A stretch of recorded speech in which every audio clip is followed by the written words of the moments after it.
آسمانوں اور زمین کا پیدا کرنا لوگوں کے پیدا کرنے کی نسبت بڑا کام ہے، لیکن اکثر لوگ نہیں جانتے۔ اور اندھا اور آنکھ والا برابر نہیں، اور نہ ایمان لانے والے نیکوکار اور نہ بدکار برابر ہیں۔ حقیقت یہ ہے کہ تم بہت کم غور کرتے ہو۔ قیامت تو آنے والی ہے، اس کے آنے میں کچھ شک نہیں، لیکن اکثر لوگ ایمان نہیں رکھتے۔ اور تمہارے پروردگار نے فرمایا ہے کہ تم مجھ سے دعا کرو، میں تمہاری دعا قبول کروں گا۔ جو لوگ میری عبادت سے ازراہ تکبر کتراتے ہیں، ان قریب جہنم میں ذلیل ہو کر داخل ہوں گے۔ اللہ ہی تو ہے جس نے تمہارے لیے رات بنائی کہ اس میں آرام کرو، اور دن کو روشن بنایا کہ اس میں کام کرو۔ بے شک اللہ لوگوں پر فضل کرنے والا ہے، لیکن اکثر لوگ شکر نہیں کرتے۔ یہی اللہ تمہارا پروردگار ہے جو ہر چیز کا پیدا کرنے والا ہے، اس کے سوا کوئی معبود نہیں، پھر تم کہاں سے بھٹکائے جاتے ہو؟ اسی طرح وہ لوگ بھٹکائے جاتے تھے جو اللہ کی آیتوں سے انکار کرتے تھے۔ اللہ ہی تو ہے جس نے زمین کو تمہارے لیے ٹھہرنے کی جگہ اور آسمان کو چھت بنایا، اور تمہاری صورتیں بنائیں اور صورتیں بھی اچھی بنائیں، اور تمہیں پاکیزہ چیزیں کھانے کو دیں۔ یہی اللہ تمہارا پروردگار ہے، سو اللہ رب العالمین بہت ہی بابرکت ہے۔ وہی زندہ جاوید ہے، اس کے سوا کوئی عبادت کے لائق نہیں، تو اس کی عبادت کو خالص کر کے اسی کو پکارو۔ ہر طرح کی تعریف اللہ ہی کے لیے ہے جو تمام جہانوں کا پروردگار ہے۔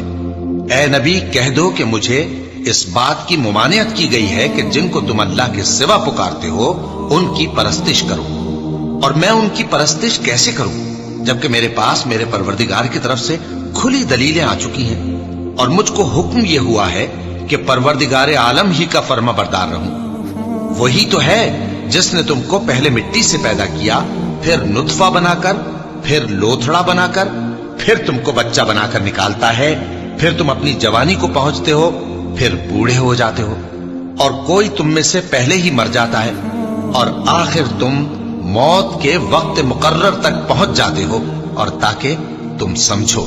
وہی تو ہے جو زندگی اور موت دیتا ہے، پھر جب وہ کوئی کام کرنا یعنی کسی کو پیدا کرنا چاہتا ہے تو اس سے کہہ دیتا ہے کہ ہو جا، تو وہ ہو جاتا ہے۔ کیا تم نے ان لوگوں کو نہیں دیکھا جو اللہ کی آیتوں میں جھگڑتے ہیں؟ یہ کہاں سے پھیرے جاتے ہیں؟ جن لوگوں نے ہماری کتاب کو اور جو کچھ ہم نے پیغمبروں کو دے کر بھیجا اس کو جھٹلایا، وہ انقریب معلوم کر لیں گے جبکہ ان کی گردنوں میں طوق اور زنجیریں ہوں گی، وہ گھسیٹے جائیں گے یعنی کھولتے ہوئے پانی میں، پھر آگ میں جھونک دیے جائیں گے۔ پھر ان سے کہا جائے گا کہ وہ کہاں ہیں جن کو تم اللہ کے شریک بناتے تھے یعنی غیر اللہ؟ کہیں گے وہ تو ہم سے جاتے رہے، بلکہ ہم تو پہلے کسی چیز کو پکارتے ہی نہیں تھے۔ اسی طرح اللہ کافروں کو گمراہ رہنے دیتا ہے، یہ اس کا بدلہ ہے کہ تم زمین میں ناحق خوش ہوا کرتے تھے اور اس وجہ سے کہ اترایا کرتے تھے۔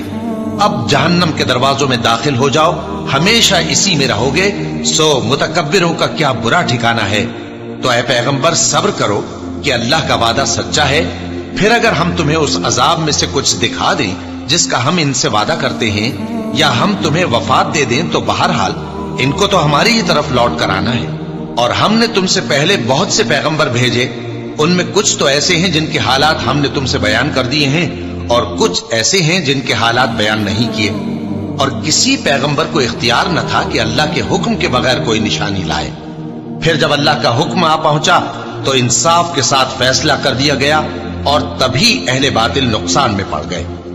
اللہ ہی تو ہے جس نے تمہارے لیے چوپائے بنائے تاکہ ان میں سے بعض پر تم سوار ہو اور بعض کو تم کھاتے ہو، اور تمہارے لیے ان میں اور بھی فائدے ہیں، اور اس لیے بھی کہ اگر کہیں جانے کی تمہارے دلوں میں خواہش ہو تو ان پر چڑھ کر وہاں پہنچ جاؤ، اور ان پر اور کشتیوں پر تم سوار ہوتے ہو، اور وہ تمہیں اپنی نشانیاں دکھاتا رہتا ہے، سو تم اللہ کی کن کن نشانیوں کو نہ مانو گے؟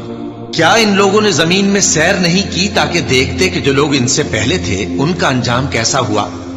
حالانکہ وہ ان سے کہیں زیادہ اور طاقتور اور زمین میں نشانات بنانے کے اعتبار سے بہت بڑھ کر تھے، تو جو کچھ وہ کرتے تھے وہ ان کے کچھ کام نہ آیا۔ اور جب ان کے پیغمبر ان کے پاس کھلی نشانیاں لے کر آئے تو جو علم اپنے خیال میں ان کے پاس تھا اس پر اترانے لگے، اور جس چیز سے تمسخر کیا کرتے تھے اس نے ان کو آ گھیرا۔ پھر جب انہوں نے ہمارا عذاب دیکھ لیا تو کہنے لگے کہ ہم ایک اللہ پر ایمان لائے اور جس چیز کو ہم اس کا شریک بناتے تھے اس سے منکر ہو گئے۔ پھر جب وہ ہمارا عذاب دیکھ چکے اس وقت ان کے ایمان نے ان کو کچھ بھی فائدہ نہ دیا۔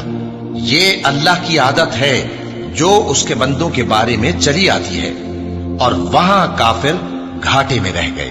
شروع اللہ کا نام لے کر جو بڑا مہربان نہایت رحم والا ہے۔